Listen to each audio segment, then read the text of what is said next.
Hello everyone, প্রত্যেক দিনের মতন আজকেও আমি অফিস থেকে এসে সমস্ত কিছু কাজ কমপ্লিট করে রাতের ডিনার করে আমরা বেরিয়ে পড়েছিলাম একটু পাটুলির উদ্দেশ্যে। সাথে ছিল রাজা আর অজয়। খুব গরম পড়েছিল বলে আমি হঠাৎ করে রাজাকে বললাম যে চলো না একটুখানি কোথাও থেকে একটু ঘুরে আসি। তখন রাত 12:30, মানে মাথায় ভূত চাপলে যেটা হয় আর কি। তারপরেই পাড়ায় দেখছি ফুটবল কম্পিটিশন হচ্ছে ওই 12:30-1টার সময়।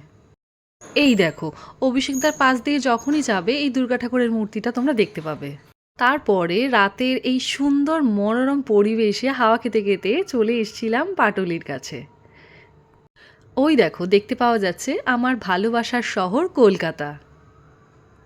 আরেকটিও লেখা আছে দেখো, একটু পরেই দেখতে পাবে, ওই যে দেখতে পাওয়া যাচ্ছে আমার ভালোবাসার পাটুলি। প্রথমেই আমরা চলে গেছিলাম চা ও নচিকেতা। বলো।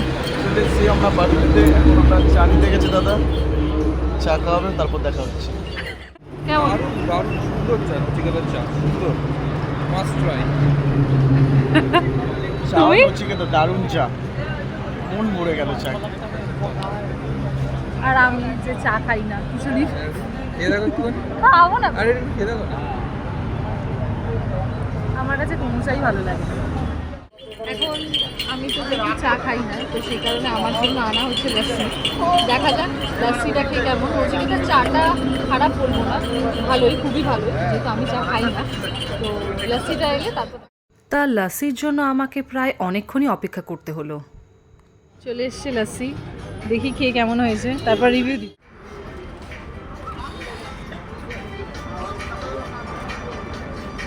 দারুণ হয়েছে লস্যি। এখানে যারা আসে তারা অবশ্যই লস্যিটা টেস্ট করে দেখুন, বিশেষ করে গরমকালে খুব সুন্দর। একটু আগেই তোমাদের লস্যির রিভিউটা দিলাম, সবই ঠিক আছে, কিন্তু চিনির পরিমাণটা অত্যাধিক বেশি। আমি চিনি খাই, কিন্তু এটা যেন অত্যাধিক বেশি, এটা খাওয়া যাচ্ছে না। চা এবং লস্যি খেয়ে আমরা চলে গেছিলাম একটুখানি পাটুলিটা পুরোটা ঘুরে দেখতে। দেখো, দেখে তোমাদের মনেই হবে না যে এখন প্রায় 1টা-1:30 বাজতে যায়। দেখে মনে হচ্ছে যেন সবে বিকেলটা হয়েছে, আস্তে আস্তে পাটুলিতে লোক আসা শুরু করেছে। আমার তো দেখে মনেই হচ্ছিল না যে এখন রাত্রিবেলায় নাকি সবে সবে সন্ধেটা হওয়া শুরু করেছে। কিছুতেই আমি আমার মনকে বিশ্বাস করাতে পারছিলাম না। বেশ কিছু লোক হয়েছিল। এই দেখো, আমি এমনই একটা মোজা পরে গেছিলাম যে মোজাটা বারবার পা থেকে খালি খুলে যাচ্ছিল। এই দেখো, তারপরে দেখতে দেখতে আমরা মিনি হাওড়া ব্রিজও দেখতে পেয়ে গেলাম। তারপরে এই দেখো, মা দুর্গাকে নিয়ে যাওয়া হচ্ছে তার বাপের বাড়ি। কি বললে আমাকে?